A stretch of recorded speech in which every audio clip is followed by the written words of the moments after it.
Shalom guys, selamat pagi, happy Sunday buat kita semua. Pagi hari ini kita mau siapkan hati kita yuk untuk kita memuji memuliakan nama Tuhan kita.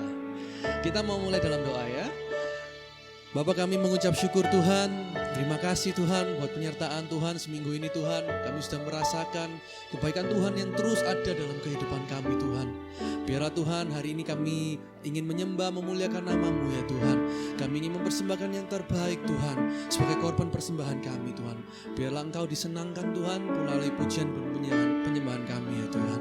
Terima kasih Tuhan, kami siap untuk memulai ibadah kami Tuhan. Di dalam nama Tuhan Yesus kami berdoa dan mengucap syukur. Amin. Saya undang kita semua untuk bangkit berdiri. Kita mau memuji dan memuliakan nama Tuhan kita.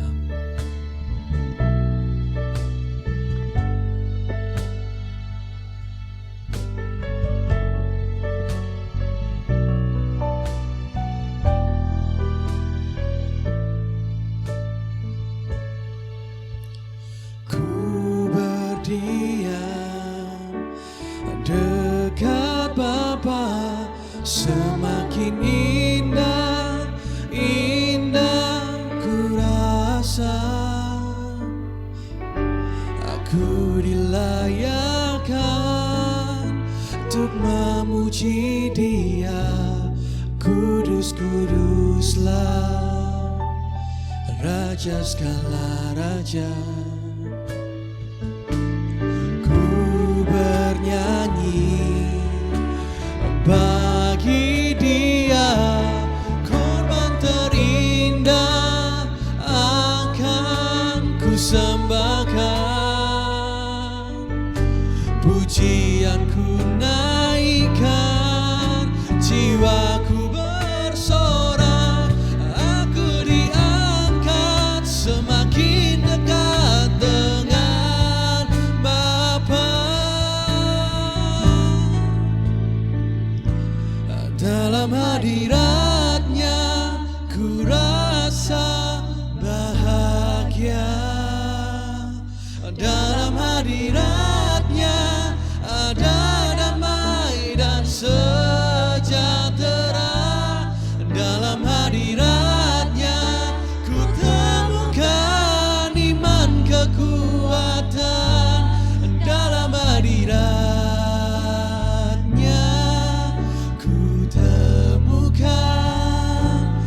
kasih-Nya. Biar kita nikmati hadirat Tuhan pagi hari ini. Kita nyanyikan lagu ini bersama-sama dengan segenap hati kita bernyanyi. Ku berdiam dekat Bapa, semakin indah, indah ku rasa. Aku dilayakkan untuk memuji Dia. Kudus, kuduslah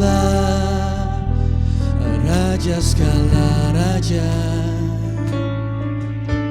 Aku bernyanyi bagi Dia, korban terindah akan ku persembahkan. Pujianku naikkan, jiwaku bersorak.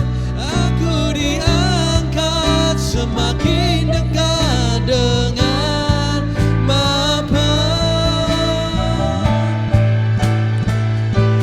Dalam hadirat-Nya ku rasa bahagia.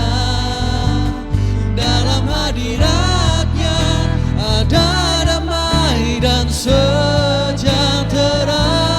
Dalam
Saudara, kapan terakhir kali saudara kita datang ke hadirat Tuhan, menyembah Dia dengan dalam roh dan kebenaran?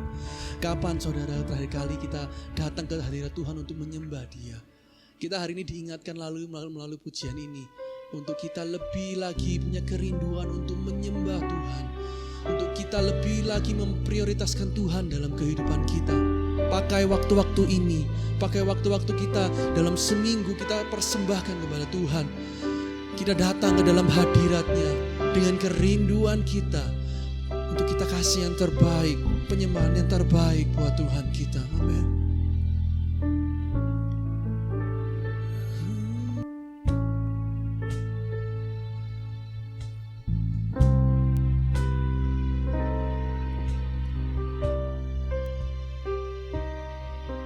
Rindu selalu bersamamu, tinggal di dalam kediaman-Mu, oh Tuhan, sebab ku sukai hadirat-Mu. Tak ingin ku terpisahkan dekat denganmu, itu yang ku rindukan,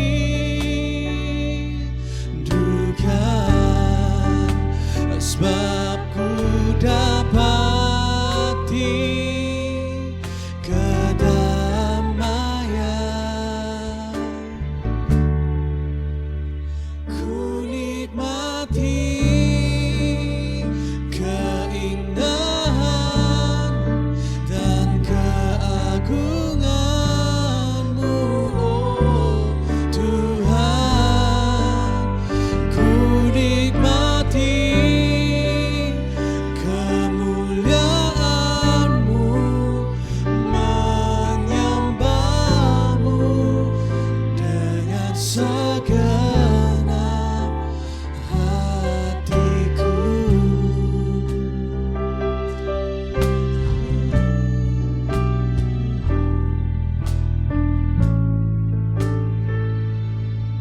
Kami rindukan Tuhan,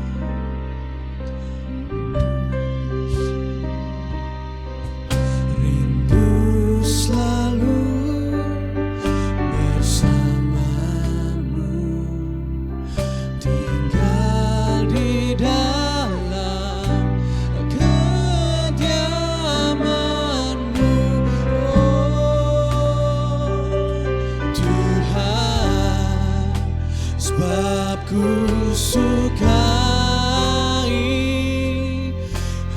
hadirat-Mu. Tak ingin ku terpisahkan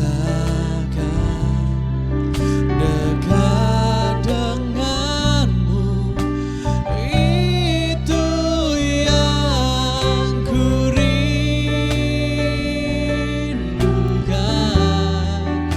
sebab ku dapati kedamaian.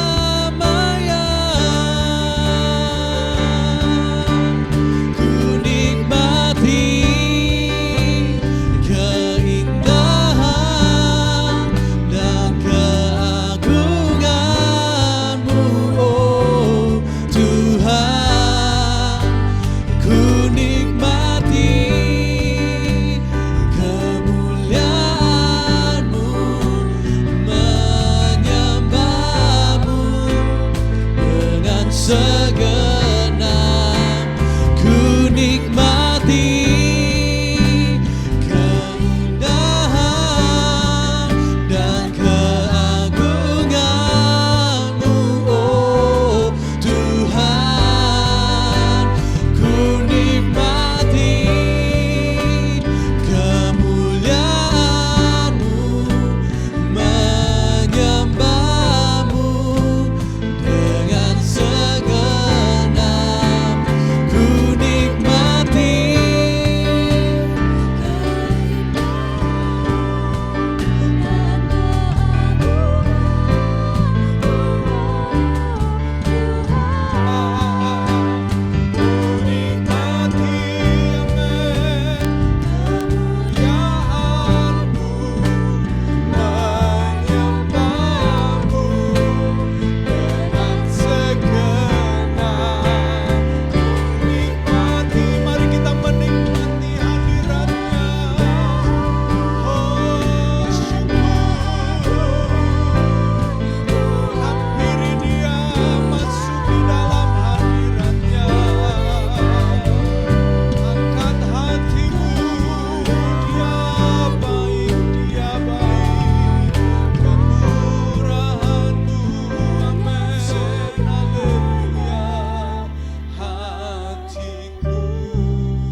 momen ini ya Tuhan, kami mau menyadari sekali lagi bahwa seringkali kami tidak memperhitungkan hadirat-Mu. Hadirat-Mu yang ada di mana saja, kapan saja. Tetapi kami mau belajar untuk mengambil waktu dan mengambil kesempatan untuk menjadi intim dengan Engkau ya Tuhan. Kami mau berdoa supaya hadirat-Mu itu bekerja di dalam setiap kami. Dalam beberapa waktu menit yang akan datang ketika firman-Mu ditaburkan, hamba-Mu berdoa kiranya hadirat-Mu akan membuat hati kami menjadi hati yang siap untuk mendengarkan firman-Mu. Terima kasih ya Tuhan, kami bersyukur dan kami mau siap dengarkan firman Tuhan pada pagi hari ini. Haleluya, amin, amin, amin, amin. Puji Tuhan, puji Tuhan. Shalom, saudara-saudara, selamat pagi. Bagaimana kabarnya? Apa yang saudara-saudara alami di dalam beberapa minggu yang lalu? Saya berdoa dan berharap saudara-saudara semua dalam keadaan sehat dan dalam keadaan baik. Amin, puji Tuhan. Saudara-saudara, kita memasuki bulan Maret dan di dalam bulan Maret ini kita akan belajar bersama-sama tentang hati. Dan sebelum saya mengajak kita untuk belajar tentang hati, saudara-saudara, saudaraku, minggu yang lalu saya mengajar tentang apakah atau siapakah yang seharusnya memuridkan. Dan ini berbicara tentang orang, pribadi. Dan minggu yang lalu saya mengajar melalui kebenaran firman Tuhan bahwa ada identitas diri kita di dalam Kristus yang ketika kita menyadarinya, kita menerimanya, maka saudara dan saya akan menjadi orang-orang yang memiliki panggilan, tanggung jawab untuk memuridkan. Dan ketika saudara dan saya bergerak memuridkan, maka saudara harus pahami, sadar bahwa tidak semua hati atau tanah yang kita muridkan, yang kita garap, itu adalah tanah yang subur. Kita juga harus sadar bahwa kadang-kadang diri kita pun itu juga menjadi orang-orang yang memiliki tanah hati yang keras. Dan pagi hari ini saya ingin saudara dan saya siap belajar untuk kita bersama-sama dalam 1 bulan Maret ini kita belajar bersama bagaimana cultivate your heart. Bagaimana mengolah, mengerjakan hati setiap kita masing-masing saudaraku. Jadi cultivate your heart, saya mengajak kita selama 4 minggu untuk melihat, mengecek, melihat, mengevaluasi diri sendiri dan bagaimana hati kita masing-masing saudaraku. Dan pagi hari ini saya mengajak kita untuk belajar bersama satu hati yang kemudian Yesus gambarkan di dalam 4 perumpamaan tentang hati yang kemudian disebut sebagai perumpamaan tentang seorang penabur. Saudaraku, mengapa kita perlu mengamati hati? Karena saudara, seringkali kita itu sulit jujur. Apalagi ketika kita bersama-sama dengan orang-orang yang kita ingin tanpa sadar menjaga image. Maka kita memiliki kesulitan untuk terbuka. Kita cenderung untuk kemudian memakai topeng, menutupi keadaan hati kita yang sesungguhnya. Sehingga kita perlu di dalam firman Tuhan pagi hari ini, sebelum kita masuk lebih dalam, mengizinkan Roh Kudus untuk mengoperasi diri kita, untuk menilik hati kita, menyelidiki hati kita. Dan mengapa kita perlu belajar tentang hati? Karena memang seringkali juga kita ini maunya instan. Sebagai orang-orang yang ingin memuridkan atau sebagai orang yang ingin mengalami perubahan, kita ingin dengan cepat terjadi perubahan seperti yang kita harapkan. Tetapi saudaraku, di dalam pelajaran-pelajaran yang Yesus sampaikan, Yesus mengajarkan adanya satu proses, saudaraku. Adanya proses. Yesus menyebut tentang pokok anggur, di situ ada proses pertumbuhan. Yesus menyebut tentang menabur, menuai, ada proses. Yesus kemudian meminta para murid untuk pergi memberitakan Injil dan kemudian melakukan tanda heran dan mujizat dan kembali melaporkan, semua ada proses. Yesus memanggil murid-murid pertama kali, lalu kemudian mendidik mereka, memuridkan mereka, ada proses. Dan dalam proses itu kadang-kadang ada kegagalan. Kadang-kadang ada hal-hal yang menyebabkan proses pemuridan itu terhenti dan diulang kembali dari tahap di mana mereka gagal, saudaraku.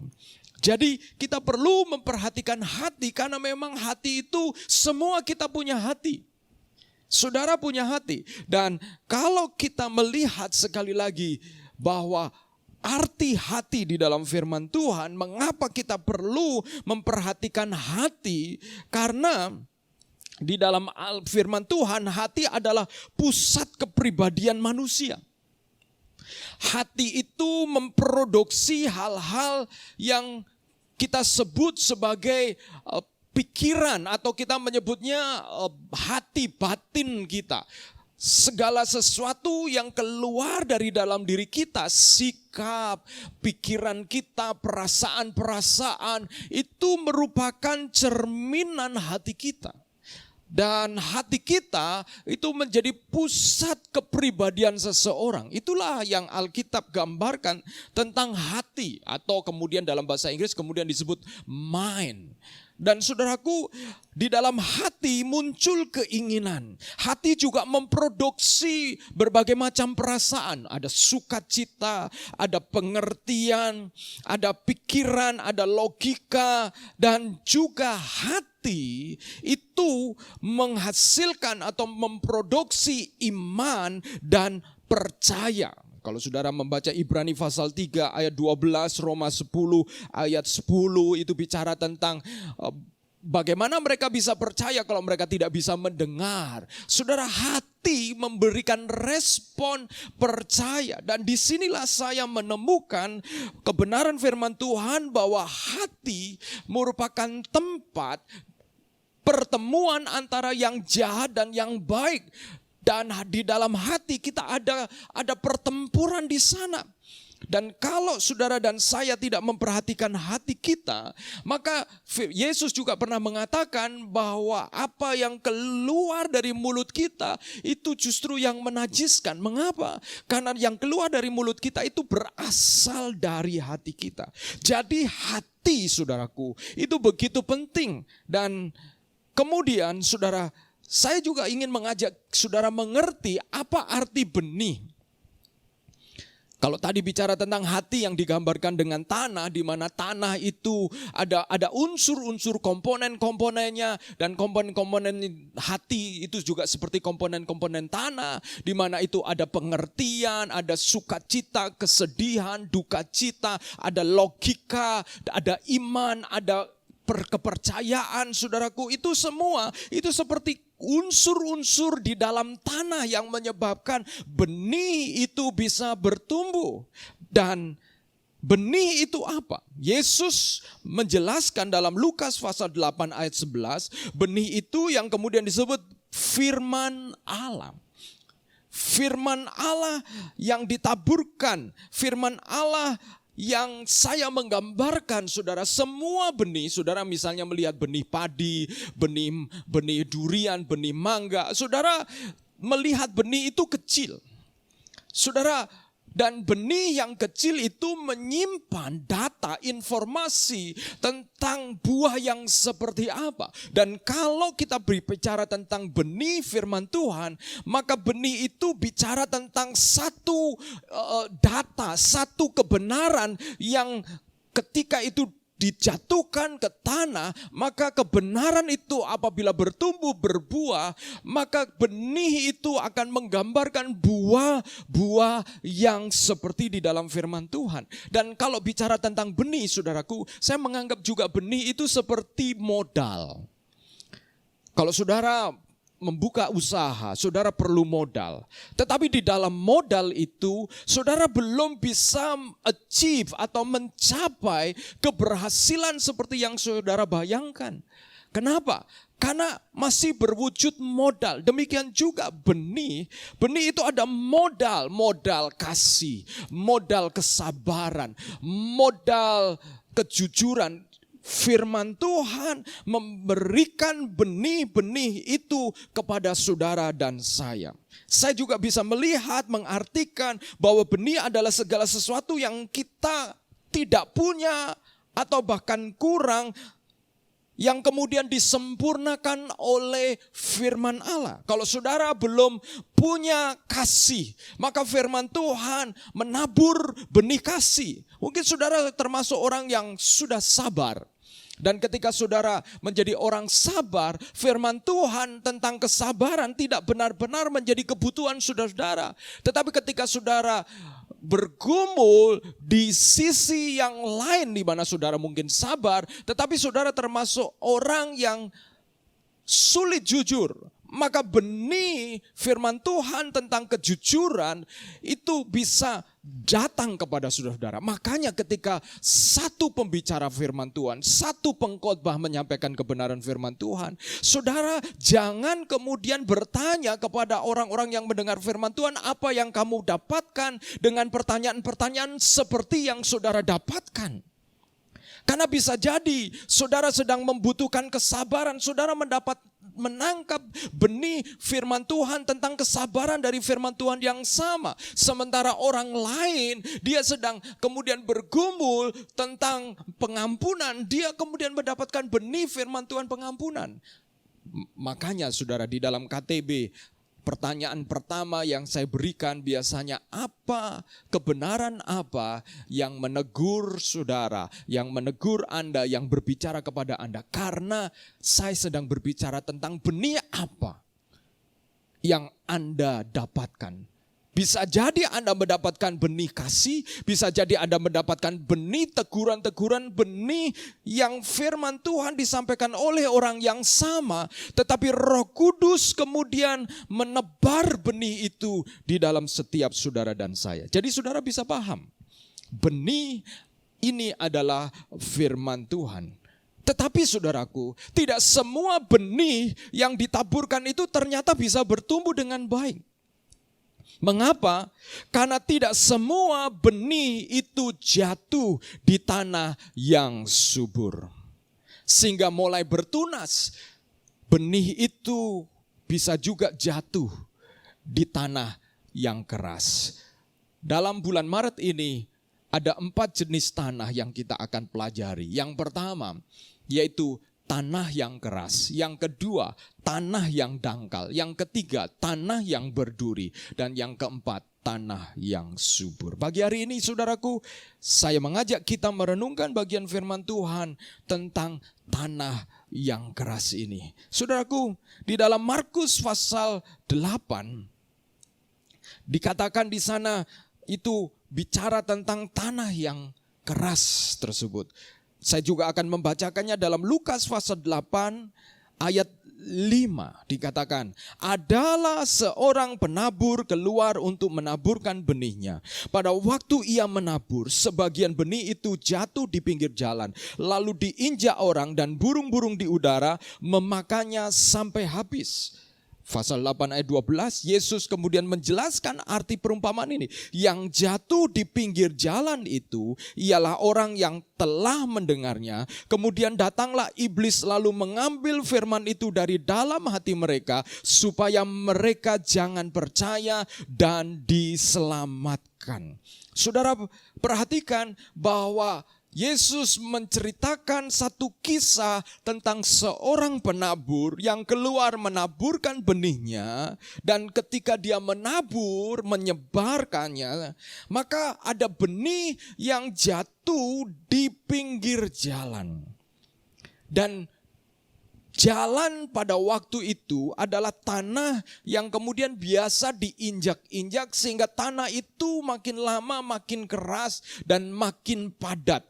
Bahkan kalau hujan, tanah itu bisa menjadi licin oleh karena dia begitu keras. Hampir seperti batu, saudaraku. Dan Yesus mengatakan ada benih yang ditaburkan dan jatuh di tanah di pinggir jalan ini. Di mana tanah ini biasa diinjak orang. Dan karena ketika benih itu jatuh, maka benih tersebut tidak sanggup akarnya menembus tanah. Akibatnya benih tersebut berada di situ dan tidak bertumbuh, dan burung mengambilnya. Saudaraku, Yesus mengabarkan jenis tanah yang pertama adalah tanah yang keras, yang berbicara tentang hati yang keras. Saya melihat bahwa hati di pinggir jalan ini adalah hati yang menolak firman. Hati yang Yesus mengatakan hati tersebut hati yang tidak mengerti firman karena memang tidak mempercayai firman. Saudara, saya katakan tadi bahwa arti hati di dalam Alkitab itu adalah pusat kepribadian seseorang yang menghasilkan berbagai macam perasaan, pikiran, pengertian, dan juga bahkan iman dan percaya, saudaraku. Dan kalau hati seseorang keras, itu sebabnya dia tidak bisa mengalami sukacita ketika mendengar firman. Itu sebabnya dia cepat menolak firman. Itu sebabnya dia juga tidak bisa mengerti firman, sulit mengerti firman oleh karena hatinya keras. Dan kalau seorang sulit mengerti firman, maka bagaimana dia bisa percaya firman itu karena dia tidak bisa mengerti. Dan bukan hanya itu saja, dia akhirnya tidak bisa mempercayakan diri kepada firman yang dia dengar. Dia tidak punya iman. Dan akibatnya apa? Akibatnya benih firman Tuhan itu mati. Ada berapa banyak orang Kristen yang sudah mendengar firman berulang-ulang, bertahun-tahun menjadi Kristen, tetapi hidupnya tidak menghasilkan buah, saudaraku. Hidupnya tidak menghasilkan buah. Buah apa itu? Buah perubahan, saudaraku. Cara dia berpikir, cara dia menyelesaikan masalah, cara dia bekerja, cara dia bersikap, saudara-saudaraku tetap sama, bahkan sama dengan orang-orang yang belum kenal Tuhan, saudaraku. Mengapa? Karena hatinya keras. Setiap firman yang datang kepada dia hanya mendengar, tetapi dia tidak mengerti dan memahaminya. Yesus pun mencatat, saudara. Di dalam Markus pasal 8 ayat 17 mulai ayat 17 dikatakan, dan ketika Yesus mengetahui apa yang mereka perbincangkan, ia berkata, mengapa kamu memperbincangkan soal tidak ada roti? Belum jugakah kamu faham dan mengerti? Telah degilkah hatimu? Telah keraskah hatimu? Yesus menegur murid-muridnya karena Yesus sedang menjelaskan tentang satu roti hidup, tetapi mereka justru memperbincangkan tentang ketersediaan roti, nggak nyambung, saudara-saudara. Sehingga Yesus menegur mereka karena mereka tidak mengerti apa yang Yesus sedang maksudkan. Hati mereka degil, mereka tidak punya pengertian, hati mereka keras. Ayat 18, kamu mempunyai mata, tidakkah kamu melihat, dan kamu mempunyai telinga, tidakkah kamu mendengar, tidakkah kamu ingat lagi? Tetapi tidak melihatnya dan ingin mendengar apa yang kamu dengar, tetapi tidak mendengarnya. Yesus mengatakan kamu punya telinga tapi tidak bisa mendengar, kamu punya mata tapi tidak bisa melihat. Inilah ciri orang-orang yang keras hatinya.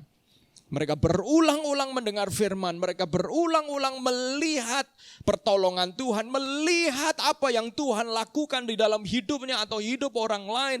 Tetapi mereka tetap tidak mengalami perubahan. Bahkan bisa jadi mereka tetap mungkin menjadi orang Kristen, tetapi orang Kristen yang hidup tidak di dalam penyerahan penuh kepada Tuhan. Dia masih mau mengontrol dirinya sendiri. Pusat hidupnya bukan Tuhan, tetapi pusat hidupnya adalah diri mereka sendiri.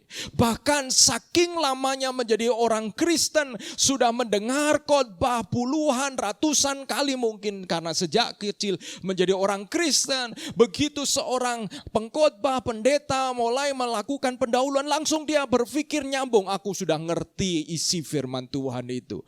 Saudara, kalau saudara sudah mengerti, sebenarnya bukan masalah mengerti atau tidak, karena saudara bisa hafal, karena saudara sudah mendengarkannya berulang-ulang. Tetapi pertanyaannya, apakah hidupmu itu engkau serahkan sepenuhnya kepada Tuhan dan kontrol hidupmu itu adalah Tuhan yang mengontrol dan bukan diri kita.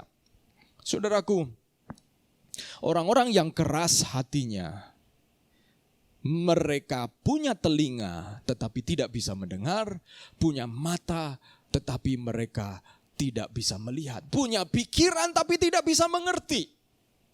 Saudara, kalau begitu, seorang yang punya hati yang keras ini harus ditolong. Karena kalau tidak, hati yang keras ini tidak mungkin diselamatkan, saudara. Karena mereka sebenarnya tidak hidup di dalam keselamatan.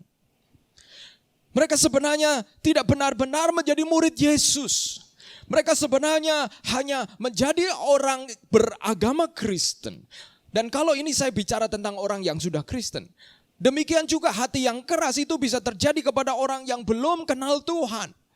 Yang mereka sulit mengerti karena hatinya keras. Dan saudaraku, hati yang keras ini juga bisa terjadi kepada kita yang kadang-kadang ada musim-musim tertentu di dalam hidup kita, hati kita bisa menjadi keras, hati kita menjadi membatu. Mengapa? Saya akan membawakan kepada saudara-saudara, mengajarkan kepada saudara-saudara beberapa penyebab. Sehingga saudara dulu bisa jadi hati kita lunak, hati kita lembut. Tetapi pada masa-masa tertentu hati kita kemudian menjadi keras. Musim-musim hidup tertentu hatimu bisa menjadi keras. Dan kalau engkau tidak menyadari, maka ada benih-benih firman Tuhan yang ditaburkan dan tidak pernah bisa bertumbuh di dalam hatimu. Hati-hati saudara-saudara. Ada beberapa penyebab. Dan saya akan juga mengajak kita untuk melihat solusi dari hati yang keras. Saudaraku, hati yang ada di pinggir jalan tadi, ada beberapa penyebab. Penyebab yang pertama, hati yang keras ini, yaitu dosa. Dosa menyebabkan hati berubah menjadi keras, saudaraku. Khususnya dosa yang terus-menerus dilakukan dan tidak ada pertobatan. Makin lama hatimu menjadi keras ketika engkau mengizinkan dosa itu engkau lakukan berulang-ulang kali. Dan kemudian mungkin engkau bertobat tetapi engkau jatuh lagi, bertobat lagi, jatuh lagi. Lama-lama hatimu bisa menjadi keras. Nah, nanti kita akan belajar mengapa ada orang yang berbuat dosa, lalu bertobat, lalu kemudian berdosa-dosa yang sama lagi. Kenapa dia bisa jatuh kepada dosa yang sama, yang ujung-ujungnya hatinya bisa menjadi keras. Hati-hati, waspada saudara. Sebelum hatimu menjadi keras, yang membuat engkau punya telinga tidak bisa mendengar firman, punya mata tidak bisa kembali untuk bisa melihat anugerah Tuhan, hati-hati. Karena itu berarti engkau menutup pintu anugerah bagi Tuhan untuk dirimu sendiri diselamatkan, saudara-saudara.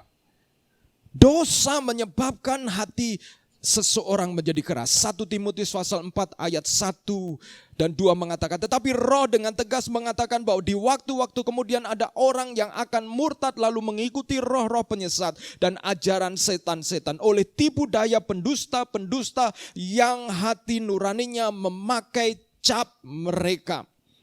Saudara, terjemahan baru mengatakan hati nuraninya memakai cap mereka. Ini sebenarnya gambaran binatang ternak yang untuk menyatakan kepemilikan itu biasanya dicap dengan logam besi yang dipanaskan dan punya simbol, misalnya A, itu dicap A itu berarti milik Agustinus. Dan firman Tuhan mengatakan bahwa ketika kita jatuh di dalam dosa dan kemudian membiarkan diri kita terus-menerus jatuh di dalam dosa yang sama, maka kita membiarkan iblis mencap hati nurani saudara-saudara, membakar hati nurani kita sehingga hati nurani kita tidak menjadi milik kita lagi, tetapi rusak karena panasnya itu, karena panas dari logam, karena panas dari cap, karena panas dari kepemilikan iblis. Hati nurani kita kemudian menjadi mati. Itu sebabnya ketika kita berbuat dosa, kemudian lama-lama kita merasa biasa, saudara-saudara. Lama-lama kita menganggap biasa, bahkan kalau tidak melakukan dosa itu seperti ada yang kurang. Mengapa itu bisa terjadi seperti itu? Karena hati nurani kita itu mati. Dan itu menyebabkan hati kita menjadi keras. Orang yang hati nuraninya telah dingin akan menindas kebenaran dengan dosa, dan mereka menyerahkan keinginan mereka kepada kecemaran. Akan memakai kebenaran dan menindasnya demi dosa yang mereka hidupi. Dan saudara-saudara, bisa jadi mereka ada di dalam gereja, bisa jadi mereka orang-orang yang mengenal firman Tuhan, tapi menggunakan firman Tuhan untuk kepentingan diri mereka sendiri dan tidak membawa, atau bahkan mereka kemudian menghindar firman Tuhan yang mengoreksi diri mereka. Dan mereka bersilat kata menggunakan firman Tuhan. Hati-hati saudara-saudara. Karena orang-orang seperti ini adalah orang-orang yang tidak selamat, saudara-saudara, kecuali mereka bertobat. Roma 1 ayat 18 mengatakan, sebab murka Allah nyata dari surga atas segala kefasikan dan kelaliman manusia yang menindas kebenaran dengan kelaliman. Karena apa yang dapat mereka ketahui tentang Allah nyata bagi mereka, sebab Allah telah menyatakan kepada mereka. Saudaraku, ayat 22, mereka berbuat seolah-olah penuh hikmat, tetapi mereka telah menjadi bodoh. Saudara, dosa bisa menyebabkan orang-orang seolah-olah punya hikmat, tetapi sesungguhnya mereka bodoh. Mereka menggantikan kemuliaan Allah yang tidak fana, ayat 23, dengan gambaran yang mirip dengan manusia yang fana, burung-burung, binatang yang berkaki 4, atau binatang yang menjalar. Karena itu Allah menyerahkan mereka kepada keinginan hati mereka akan kecemaran, sehingga mereka saling mencemarkan tubuh mereka. Dosa menyebabkan hati keras, dan bahkan kemudian hati itu karena pusat kepribadian justru menghasilkan keinginan-keinginan kepada kecemaran, keterikatan, kebiasaan-kebiasaan kepada kecemaran, kenajisan, kekotoran, sehingga saudara-saudara kadang-kadang saudara menasihati orang yang jatuh di dalam dosa, justru saudara ditertawakan. Mengapa? Karena hati mereka sudah keras. Bagaimana solusi hati keras yang seperti ini, saudara-saudara? Hanya ada satu yang harus dilakukan pertama kali, yaitu bertobat. Bertobat, menyadari dosa-dosanya, menyadari bahwa itu adalah dosa yang Tuhan benci, dosa yang membuat Tuhan jijik. Dan saya berdoa saudara-saudara, karena tidak ada cara lain bagaimana orang yang hatinya keras karena dosa, saudara-saudara, bisa mengalami perubahan kecuali bertobat. Yang kedua, kesombongan. Kesombongan juga menyebabkan hati seseorang menjadi keras, saudara. Merasa diri lebih daripada orang lain, tidak mau merendahkan diri, merendahkan hati, dan pusat egonya menjadi pusat dari segala sesuatu. Dia ingin kontrol segala sesuatu. Obadja 1 ayat 3 mengatakan, keangkuhan hatimu telah memperdayakan engkau. Ya, engkau tinggal di liang-liang batu, di tempat kediaman yang tinggi. Engkau yang berkata dalam hatimu, siapakah yang sanggup menurunkan aku ke bumi? Obadya sedang berbicara tentang satu bangsa yang mereka berdiam di benteng-benteng, di karang-karang. Kota mereka itu Petra, terdiri dari batu-batu karang. Mereka begitu menyombongkan diri bahwa mereka tidak akan pernah ditaklukkan. Saudara-saudara, kesombongan mereka menyebabkan mereka mengatakan bahwa mereka tidak akan pernah bisa jatuh. Kesombongan menyebabkan orang yang memiliki hati yang sombong itu diperdaya. Itu sebabnya sulit bisa menerima kebenaran dari orang lain. Sulit menerima nasihat. Sulit untuk menerima masukan karena hatinya tinggi, saudara-saudara. Apa solusinya? Bertobat. Karena kalau tidak, benih firman Tuhan tidak mungkin bertumbuh di dalam hati yang dipenuhi oleh kesombongan. Kekecewaan. Kekecewaan juga bisa menyebabkan seseorang memiliki hati yang keras. Kekecewaan oleh karena penderitaan, kekecewaan oleh karena kegagalan, kekecewaan oleh karena terluka oleh orang lain, oleh sesama orang Kristen, oleh orang-orang yang lain. Dan seringkali orang-orang seperti ini akan mengulang-ulang kisah di mana dia kecewa, saudara-saudara. Kisah di mana dia terluka. Saudara-saudara, hati-hati untuk saudara jangan mengulang-ulang kisah tentang saudara terluka atau saudara dikecewakan, saudara ditipu orang, saudara-saudara. Kenapa? Karena itu akan membuat hatimu bisa menjadi keras, saudara-saudara. Ingat, hati yang keras itu dikatakan hati yang berada di pinggir jalan, yang sering diinjak-injak orang. Jangan engkau izinkan luka, kekecewaan, kemarahan, kebencian menginjak-injak tanah hatimu, saudara-saudara. Jangan kau izinkan dosa berulang-ulang menginjak tanah hatimu. Jangan kau izinkan kesombongan bertengger, duduk bertahta di tanah hatimu. Sehingga ketika benih firman Tuhan jatuh di dalam hatimu, engkau merasa tidak membutuhkannya. Engkau merasa I'm good enough, saya cukup baik. Saudara-saudara, Roma pasal 5 ayat 3 sampai 5 itu menunjukkan beberapa rentetan bagaimana seseorang itu bisa tidak menjadi kecewa. Dan bukan hanya itu saja, kita malah bermegah juga dalam kesengsaraan kita. Karena kita tahu bahwa kesengsaraan itu menimbulkan ketekunan. Dan ketekunan menimbulkan tahan uji. Dan tahan uji menimbulkan pengharapan. Dan pengharapan tidak mengecewakan. Kalau saya balik, pengharapan tidak mengecewakan.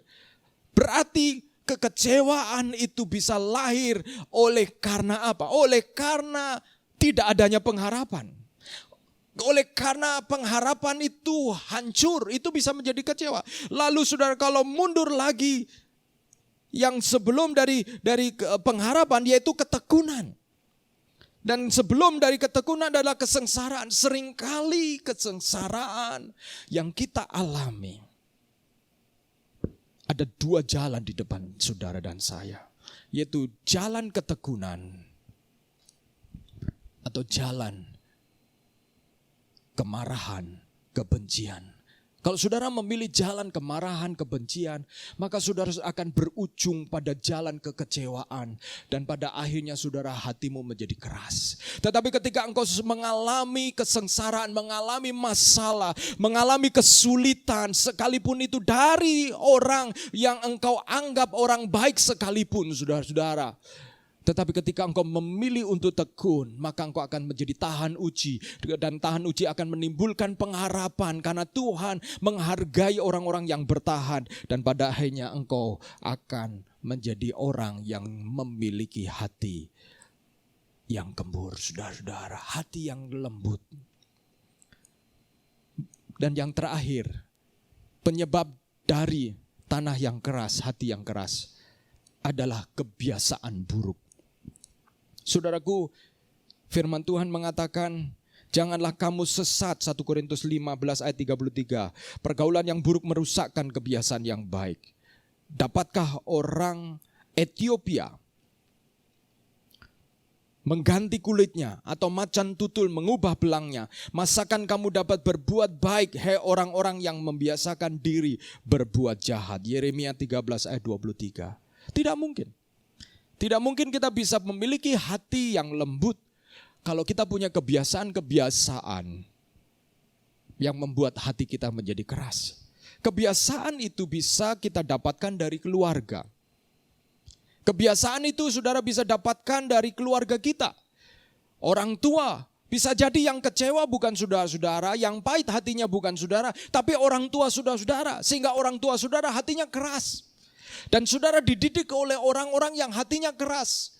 Dan akibatnya saudara kemudian menjadi keras hatimu. Keras kepada firman Tuhan. Keras kepada orang lain, keras kepada hamba Tuhan. Karena bisa jadi orang tuamu adalah orang tua yang pernah mengalami kekecewaan. Pernah hatinya diinjak-injak. Ada kebiasaan-kebiasaan yang kita warisi. Dan kebiasaan itu berbicara tentang apa? Berbicara tentang sesuatu yang membentuk kita. Yang tanpa kita pikir kita melakukannya begitu saja. Itulah kebiasaan. Jadi saudara-saudara, belum tentu hatimu keras karena dari dirimu sendiri. Tetapi engkau menerima hati yang keras karena dari kebiasaan. Kebiasaan lingkungan yang kau terima.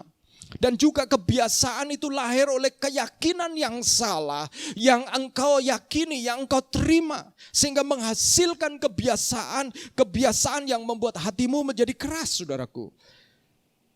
Di dalam sebuah penelitian, 40% lebih tindakan yang dilakukan seseorang setiap hari bukanlah keputusan sungguhan, melainkan berasal dari kebiasaan. 40%.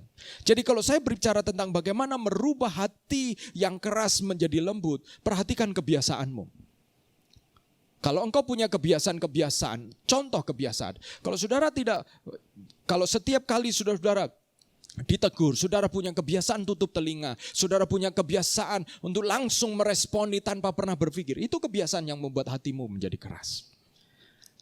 Dan untuk mengubah kebiasaan, saudara harus mengganti keyakinanmu. Mengganti apa yang kau yakini. Terima firman Tuhan pagi hari ini. Terima Yesus yang berbicara kepada saudara dan saya melalui kebenaran firman Tuhan. Jangan sampai saudara termasuk dan saya termasuk orang yang kemudian dikatakan oleh firman Tuhan. Orang yang berseru kepada Tuhan, Tuhan, Tuhan. Tetapi tidak mendapat bagian di dalam kerajaan Allah. Mengapa? Karena mereka tidak melakukan kehendak Bapa di surga. Bagaimana mereka bisa melakukan kehendak Bapa di surga? Karena mereka tidak mengerti kehendak Bapa di surga. Bagaimana mereka bisa mengerti kehendak Bapa di surga? Dan mereka kemudian menjadi tidak mengerti kehendak Bapa di surga karena hati mereka keras. Mari kita bereskan hati yang keras ini, saudaraku. Dan kita datang kepada Tuhan bersama-sama, saudaraku. Mari kita akan persiapkan hati kita untuk meresponi firman Tuhan. Dan meresponi firman Tuhan dengan perjamuan kudus pada pagi hari ini. Persiapkan unsur-unsur perjamuan kudus. Dan mari kita datang kepada Tuhan. Dan renungkan firman Tuhan ini. Mari saudara-saudaraku untuk kita menyiapkan hati kita dalam perjamuan kudus sesuai dengan firman Tuhan pagi hari ini. Jangan kita membuang waktu kita lagi dengan menjadi orang Kristen, tetapi sesungguhnya kita terus mempertahankan hati yang keras. Demikian juga bagi saudaraku yang mendengar firman Tuhan, mungkin engkau belum mengenal Yesus secara pribadi hari ini. Tetapi firman Tuhan ditaburkan di dalam hatimu. Lembutkan hatimu pagi ini. Apabila engkau hatimu yang mengeras oleh karena dosa. Hatimu yang mengeras oleh karena engkau memiliki kesombongan, kebanggaan yang berpusat kepada diri sendiri. Engkau sebagai orang percaya harus belajar menaruh kebanggaanmu di dalam Tuhan. Kalau engkau berhasil karena Tuhan.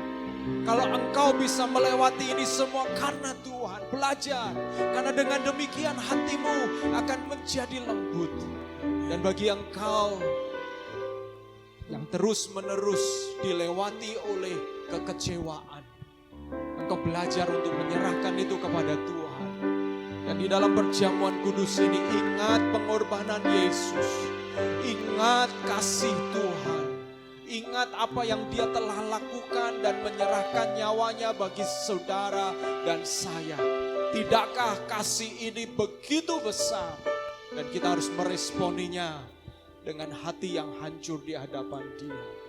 Ampuni saya Tuhan, layakkan saya dan pulihkan saya, lembutkan saya Tuhan. Mari nyanyikan pujian ini.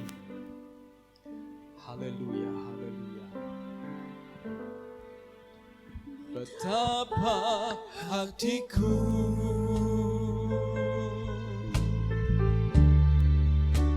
berterima kasih Yesus, Kau mengasihiku,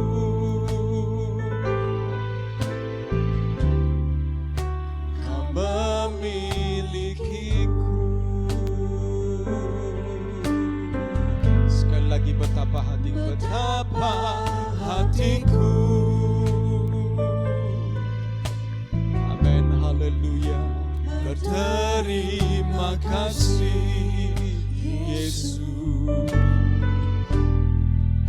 Kau mengasihiku,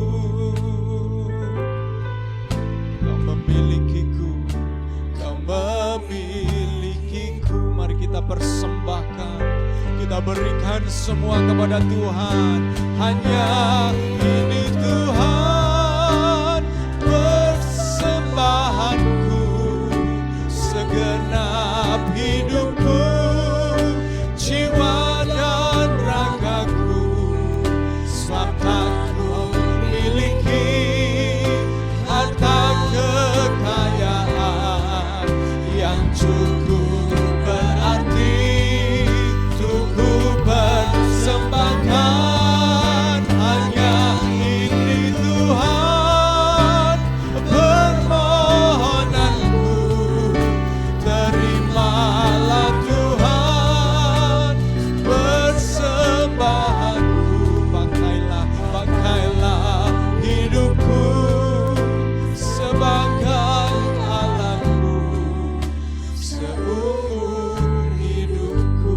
Saudara-saudara, mari kita melembutkan hati kita pagi hari ini. Haleluya.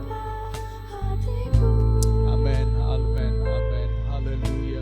Yesus, glory. Haleluya. Roh Kudus bekerja.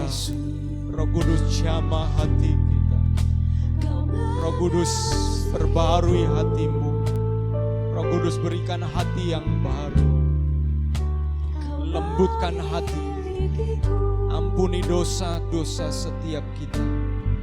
Amin, haleluya.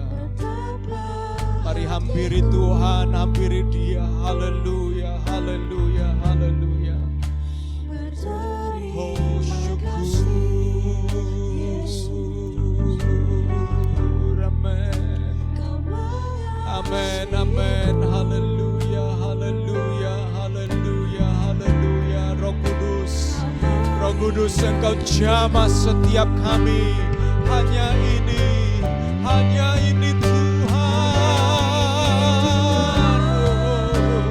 persembahanku. Mari persembahkan segenap hidupmu. Amin, amin, haleluya.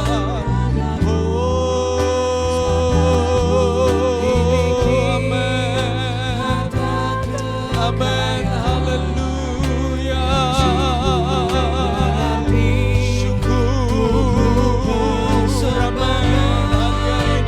Hanya ini Tuhan, Engkau terima setiap persembahan, permohonan kami Tuhan. Terimalah Tuhan persembahanku, pakailah hidupku sebagai alatmu seumur hidupku. Katakan, pakailah hidupku, pakailah hidupku sebagai alatmu seumur hidupku. Pakailah hidupku.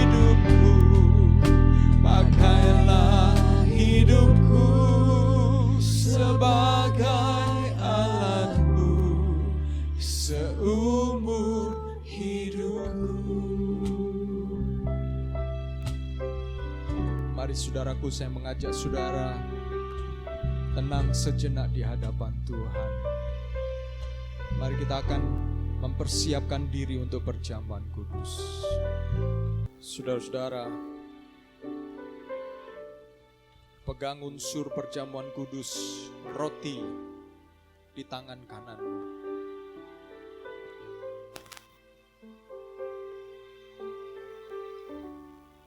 Mari kita akan bersama-sama menghormati roti yang melambangkan tubuh Yesus. Angkat tinggi-tinggi dengan tangan kananmu sebagai bentuk penghormatan. Tuhan melihat hati kita, tetapi dengan tubuh kita, kita mengekspresikan penghormatan itu. Maka Yesus mengambil roti dan berkata, inilah tubuhku yang telah dipecah-pecahkan bagi kamu. Makanlah tubuh darah Tuhan. Mari kita akan makan roti yang melambangkan tubuh Tuhan. Haleluya.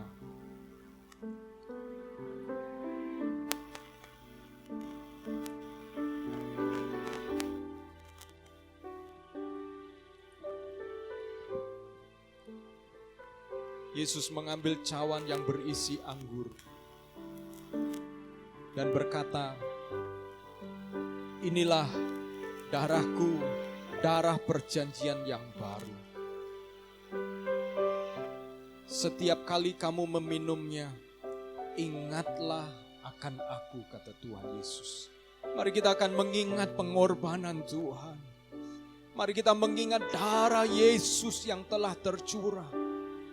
Rasul Petrus di dalam suratnya mengatakan, engkau telah ditebus bukan dengan darah yang fana, bukan dengan barang yang fana, tetapi engkau telah ditebus dengan darah yang mahal. Saudara dan saya berharga oleh karena darah Yesus yang mahal. Itu sebabnya jangan sia-siakan hidupmu untuk perkara-perkara yang sementara saja. Pakai hidupmu untuk perkara yang kekal. Isilah pikiranmu dengan yang mulia, yang suci, yang benar. Dan persembahkan hatimu untuk menjadi tempat taburan kekekalan dari firman Tuhan. Benih-benih yang kekal. Mari kita akan meminum anggur yang melambangkan darah perjanjian yang baru, yang mengikat engkau dan saya di dalam perjanjian dengan Tuhan. Mari kita akan minum bersama-sama di dalam nama Yesus.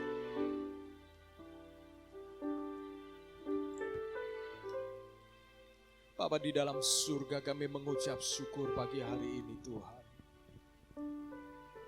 Sesungguhnya tubuh kamilah yang dipecah-pecahkan.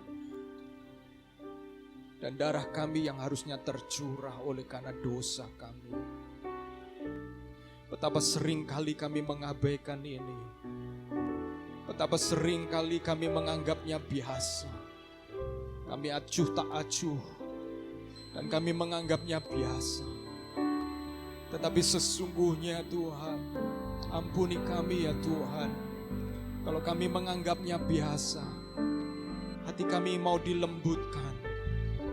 Sehingga setiap kali kami mengikuti perjamuan kudus, hati kami dihancurkan kembali untuk setiap dibentuk oleh Engkau. Terima kasih Tuhan buat anugerah-Mu. Terima kasih Tuhan buat kasih-Mu. Terima kasih Tuhan buat pengorbanan-Mu. Dan terima kasih Tuhan buat janji-janji-Mu. Di mana melalui pengorbanan-Mu kami akan menerima janji hidup bersama dengan Engkau di dalam surga yang mulia ketika kami terus-menerus mengerjakan keselamatan yang Engkau telah berikan. Hamba-Mu berdoa Tuhan, Engkau akan menolong setiap kami untuk kami menjadi pelaku-pelaku firman Tuhan. Terima kasih Tuhan. Terima kasih Tuhan.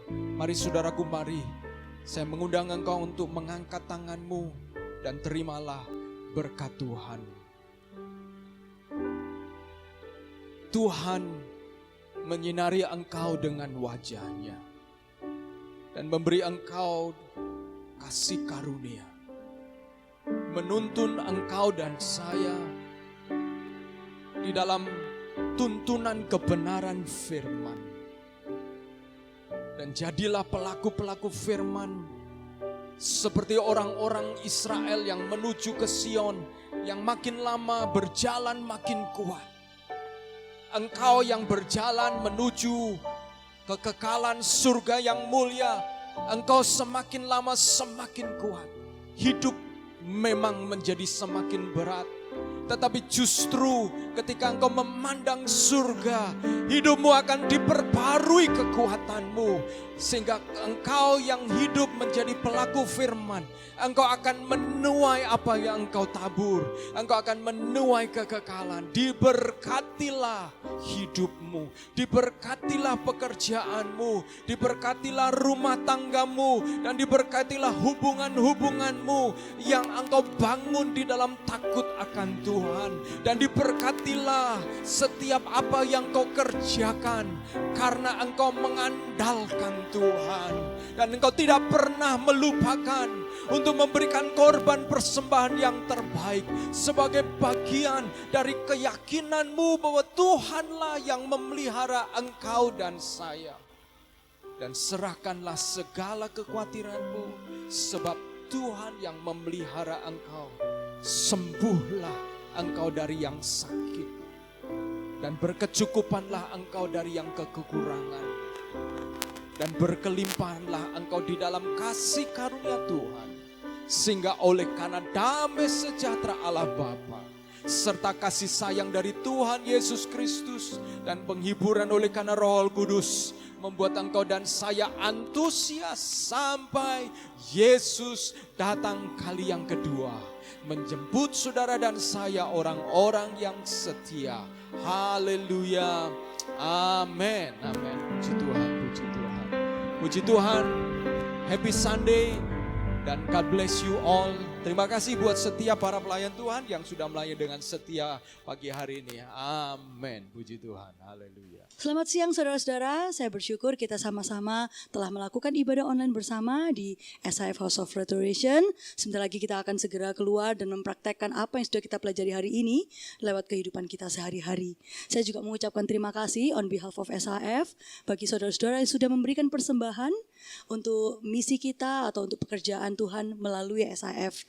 Dan mari kita sama-sama akan terus menyalurkan berkat Tuhan ini saudara-saudara kepada orang-orang di sekitar kita yang membutuhkan.